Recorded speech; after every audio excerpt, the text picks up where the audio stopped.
down in frequency to help us work through these earth changes right now. So you got higher dimensional beings, you got angels, you got guides that work with you.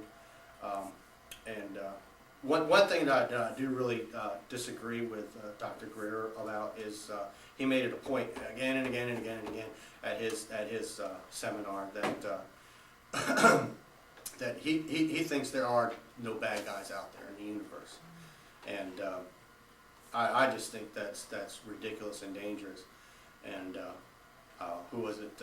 Carrie Cassidy and her partner from Project Camelot, pulled him out on the carpet and said, that's dangerous. I mean, how could you possibly think that, And there isn't, and there's proof out there. There's whistleblowers, and he even knows that there's whistleblowers that have talked about that of beings that have had a dark agenda. One of them being, the reptilian race, which I was listening to a guy named Bob Dean was talking about the reptilian race, and he was saying that they're basically the ones that have set up this structure of how we conduct ourselves and how we live our lives here on the planet at this time. And basically they operate, I would want to say, in the fourth dimension, which is just barely out of visibility. And the ones that they're controlling are like the Illuminati, the elite, the politicians, the government leaders that run this company or this government, and basically there's a certain bloodline going on right there, because it gives the reptilians a certain. Come on, I'm sorry, what is this class? This is the Eastern Virginia Extra Terrestrial Contact Group. Yeah, sure, come on in. What's your name? Jack. Jack? Okay, this is the group. We're not going to go all the way through we already did the introduction, so everybody say hi, Jack. Hi, Jack. Jack. How you doing? Thank you. Sorry to be late. No, that's all right. So basically, this certain bloodline goes on with like the ones within the Illuminati, the New World Order, the government leaders, because it's easier for them to control and pull the puppet strings, if you will, and evidently.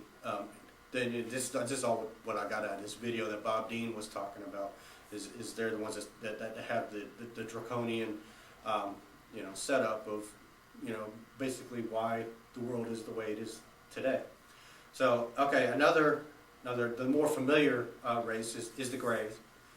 Those are the little ones, supposedly. Well, there are tall ones too. There's different kinds. They talk about the little ones are more of the worker bees, and the taller ones are more higher up in hierarchy.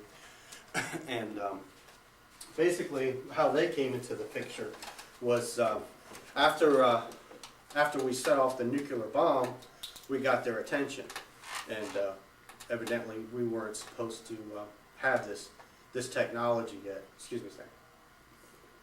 Is that when he said the little kids have found the matches? Exactly. And I just was listening to a video of Dolores Cannon talking about this. Does anybody know who Dolores Cannon is, by the way? Yeah, it's a wonderful woman. I love her stuff. I'm dying to get out to Arkansas and let her do a past life regression on me, because I just like her technique and what she's done. But anyway, so she does past life regressions, and she digs into people's lives and past lives, and she's done it with thousands of people, and have kind of taken bits and pieces of the puzzle and put it all together. But what she got out of this particular instance with the Greys was that okay, so we set off the nuclear bombs. We weren't supposed to have it, that type of technology, in the 40s, 40s. In that time era, and we certainly weren't supposed to use it for a weapon, and it was only supposed to be used for peaceful purposes. So we definitely got ET's attention, and then they came down here, and a choice was put before us. The first contact came from like the Nordics, like the good guys, the white hats, if you will, and both of these groups met with President Eisenhower at Edwards Air Force Base.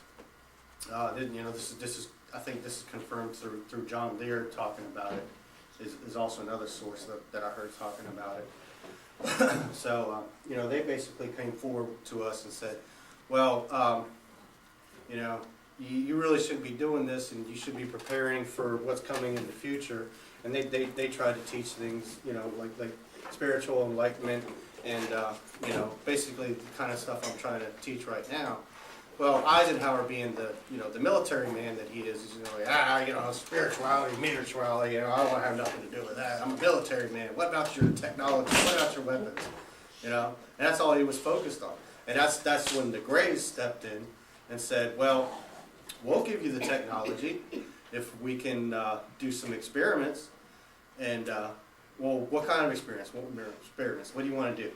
And they, you know, they were like, well, we just want to see where you're at with evolution, is what they were saying. What the reality of it was, is that, To the theory that you're talking about, I thought Einstein was the one that actually came up with that theory. That being said, if he wasn't the one, why did they feel it was necessary to choose him as the representative of that new technology?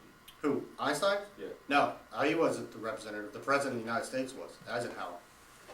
No, I'm saying, you said he came up with that basic theory of splitting the atom. Right. Some He other did. scientists. Yep. Okay, that being said. Well, we weren't supposed to have that technology. Okay, so he discovered. So he developed it before his time. By himself or without? By himself, without their help. Okay. So Eisenhower met with these two groups, pretty much just blew off, you know, the Nordics and the White Hats who wanted to help us evolve spiritually and better advance our race. And he signed a treaty with the Greys, you know, in order to get technology to advance the military, is basically the direction he went. And that treaty is called the Grady Treaty. I believe it's Graedy, is an actual treaty that they signed.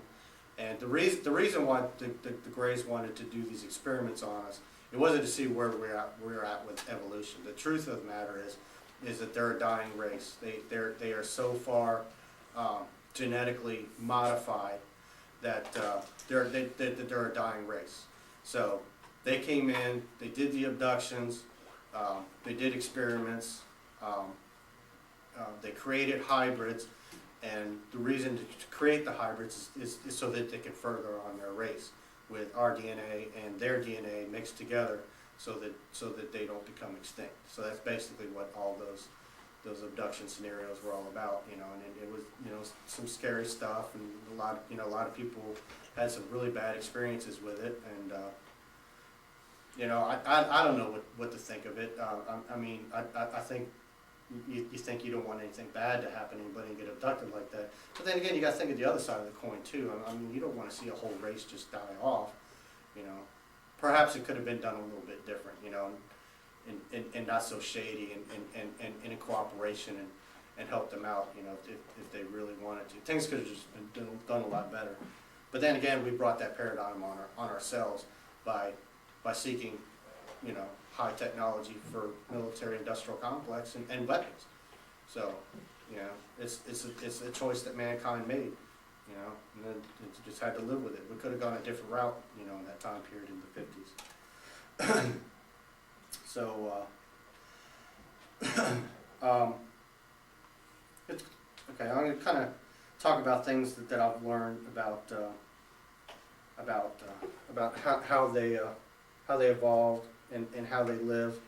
So, highly educated and enlightened and knowledgeable people, and there's a reason for this. I mean, basically, I heard it explained to me was like a pyramid structure idea. Let me make sure this is a dry erase. Okay, it is. Like, okay, that's dead. So you think of this like a pyramid structure like this right here. So you have the high echelon of the elite, you know, of our world on Earth right now, up here, you know, and basically for us down here to get educated with knowledge, you know, they just barely filter down information, and of course it costs tons of money. I mean, that's basically the structure that we have built for ourselves. And then their way of thinking is, you know, start down here at the bottom. When you're born, you know, the first, you know, at first born, they're telepathically given all the knowledge that is possibly, you know, developed for that race at that particular time. And then they say, okay, now take it and develop it further. So that's how they become so much more evolved. And then this is how we're kept dumbed down. You know, we only learn one particular thing in college in one particular discipline, and then that's it. And then we spend our entire lives working towards developing that. You want to come in and find a seat? There's room in here. There's room somewhere.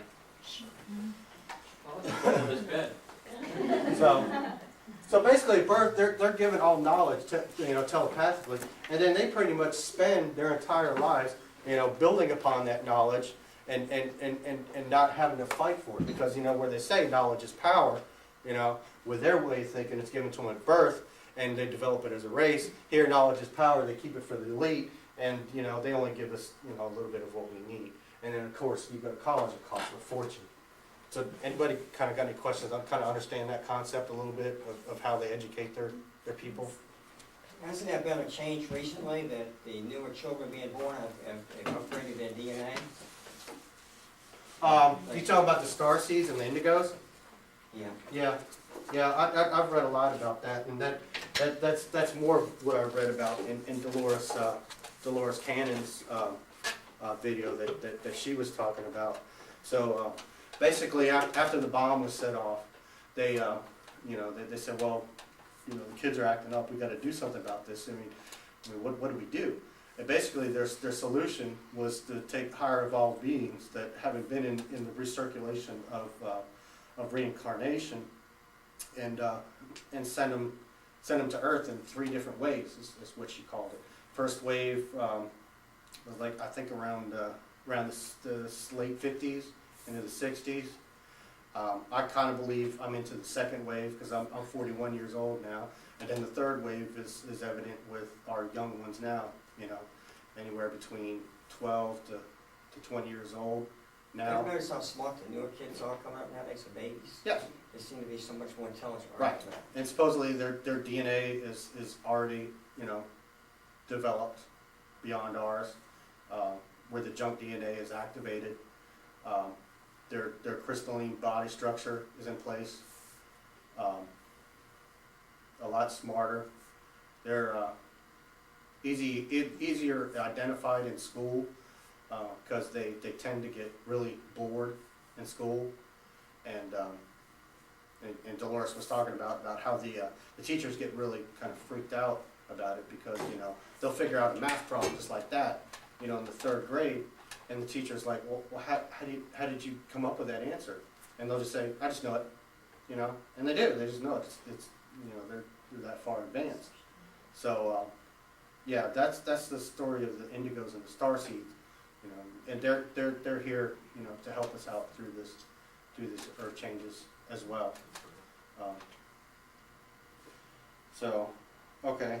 Another thing they do is they don't have money, to live by, and it was one of the funniest things. I was listening to Alex Collier talk one time about his contact experience with the Andromedans, and he was saying, he was asked one time, why does it cost money to live on a planet that you were born on?